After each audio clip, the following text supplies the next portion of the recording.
Behold a white horse. Revelation chapter 6 verse 1 I saw that the Lamb opened one of the seven seals, and I heard one of the four living creatures saying, as with a voice of thunder, Come and see.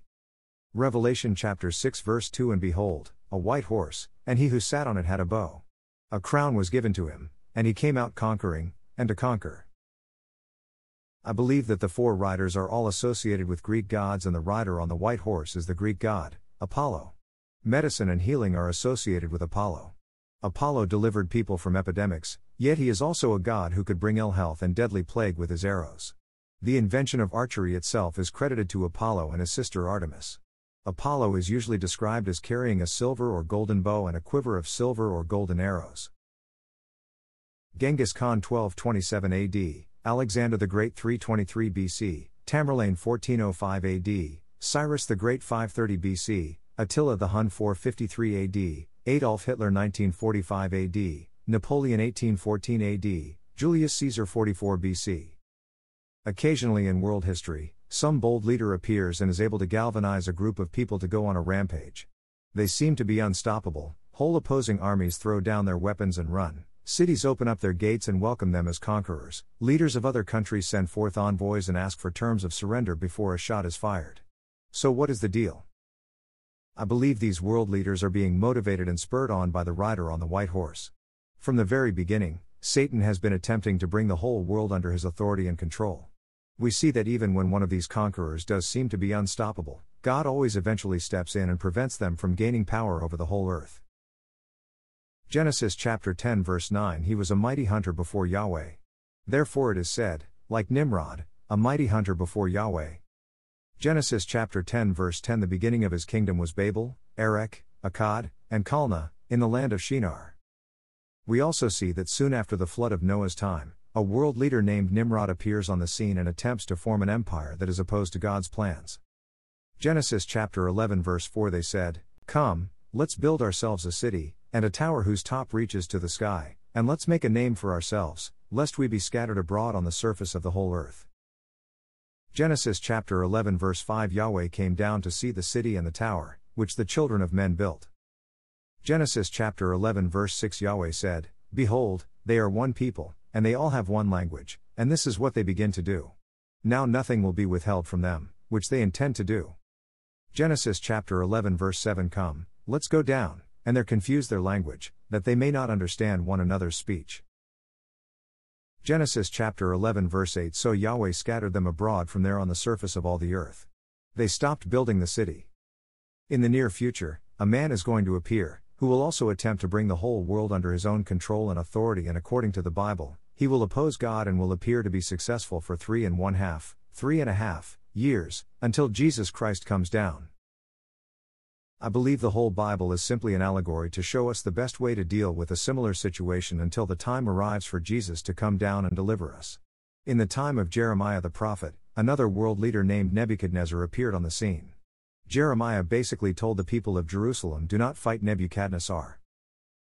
Jeremiah chapter 27 verse 8 It will happen that I will punish the nation and the kingdom which will not serve the same Nebuchadnezzar king of Babylon, and that will not put their neck under the yoke of the king of Babylon, says Yahweh, with the sword, with famine, and with pestilence, until I have consumed them by his hand. I believe Nebuchadnezzar is a type of the Antichrist. You may ask, are you saying that God will be supporting the Antichrist? Nothing can happen unless God permits it. God permitted the sword, famine, and pestilence to come upon Judah because the people of Judah would not hearken to him and his prophets. Jeremiah chapter 29 verse 18 I will pursue after them with the sword, with the famine, and with the pestilence, and will deliver them to be tossed back and forth among all the kingdoms of the earth, to be an object of horror, and astonishment, a hissing, and a reproach among all the nations where I have driven them. Jeremiah chapter 29 verse 19 Because they have not listened to my words, says Yahweh, with which I sent to them my servants the prophets, rising up early and sending them, but you would not hear, says Yahweh. We see the same three terrible specters follow after Nebuchadnezzar that follow the rider on the white horse, the sword, rider on the red horse, famine, rider on the black horse, and pestilence, rider on the white horse. Therefore, we should pay attention as to why God allowed them to be unleashed upon Judah. The nation of Judah would not hearken to the word of the Lord. How do we hearken to the word of the Lord today? 1. Read the Bible. If God said something was right or wrong 6,000 years ago, or 4,000 years ago, or 2 years ago, it is still right and wrong today.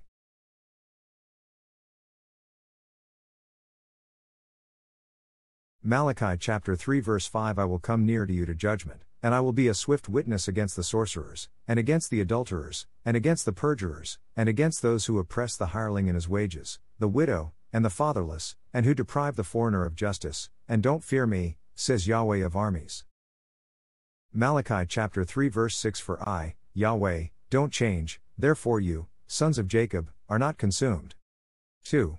Listen to God's still small voice. God still talks to people, the problem is that most people will not listen.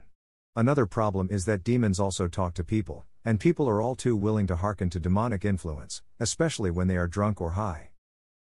1 Kings chapter 19 verse 12 After the earthquake a fire passed, but Yahweh was not in the fire. After the fire, there was a still small voice. 1 Kings chapter 19 verse 13 When Elijah heard it, he wrapped his face in his mantle, went out, and stood in the entrance of the cave. Behold, a voice came to him, and said, What are you doing here, Elijah? How can we tell the difference between God's voice and the voice of devils? God loves us and wants to save us, the devil hates us and wants to destroy us.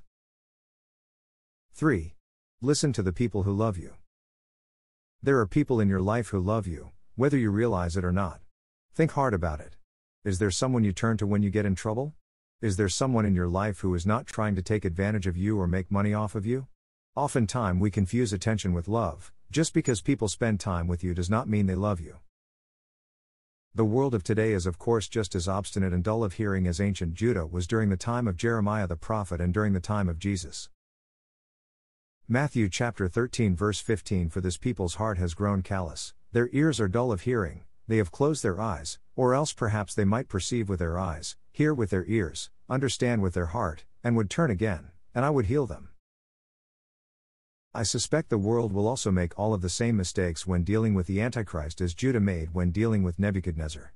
The whole world is racing towards judgment and an eternity in hell. God is pulling out all the stops and trying to get the people of the world to listen to him before it is too late. During the time of Nebuchadnezzar, there was one group that God commended and I want to focus on them. Jeremiah chapter 35 verse 1 The word which came to Jeremiah from Yahweh in the days of Jehoiakim the son of Josiah, king of Judah, saying. Jeremiah chapter 35 verse 2 Go to the house of the Rechabites, and speak to them, and bring them into Yahweh's house, into one of the rooms, and give them wine to drink.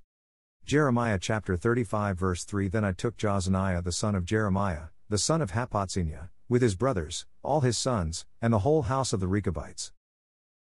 Jeremiah chapter 35 verse 4 And I brought them into Yahweh's house, into the room of the sons of Hanan the son of Igdaliah, the man of God, which was by the room of the princes, which was above the room of Maaseiah the son of Shallum, the keeper of the threshold.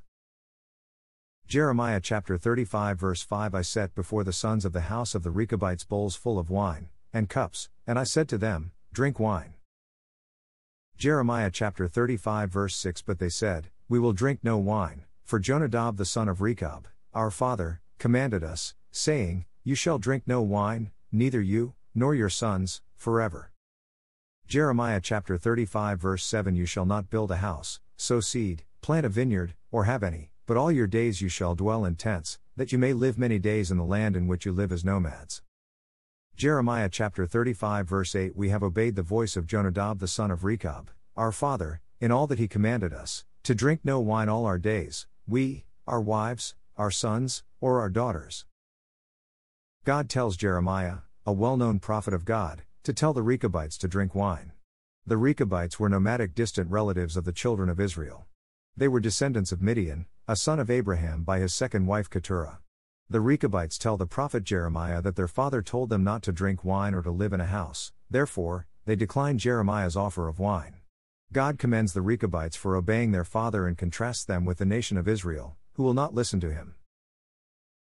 Jeremiah chapter 35 verse 17 Therefore Yahweh, the God of armies, the God of Israel, says, Behold, I will bring on Judah and on all the inhabitants of Jerusalem all the evil that I have pronounced against them, because I have spoken to them, but they have not heard, and I have called to them, but they have not answered. Jeremiah chapter 35 verse 18. Jeremiah said to the house of the Rechabites, Yahweh of armies, the God of Israel, says, because you have obeyed the commandment of Jonadab your father, and kept all his precepts, and done according to all that he commanded you. Jeremiah chapter 35 verse 19. Therefore Yahweh of armies, the God of Israel, says, Jonadab the son of Rechab will not lack a man to stand before me forever. Wow! That is quite a promise. Some descendant of Rechab will constantly stand before God forever. The term stand before me appears to mean that a descendant of Jonadab the Rechabite will have an intimate relationship with God forever. I cannot think of any greater honor, or gift, that we could ever possibly receive from God. I believe Jonadab was specifically instructing his descendants concerning surviving in these last days in which we are living. He told them two things: A. Stay nomadic, or do not live in a house, and B. Do not drink wine, or do not stay in one place longer than 3 years, long enough to harvest a crop of grapes. This is still excellent advice for surviving the Great Tribulation and the rider on the white horse. Do not get so comfortable or attached to a place that you cannot leave it at a moment's notice. Isaiah chapter 26 verse 20. Come, my people, enter into your rooms, and shut your doors behind you. Hide yourself for a little moment, until the indignation is past. Isaiah chapter 26 verse 21. For, behold, Yahweh comes out of his place to punish the inhabitants of the earth for their iniquity. The earth also will disclose her blood, and will no longer cover her slain.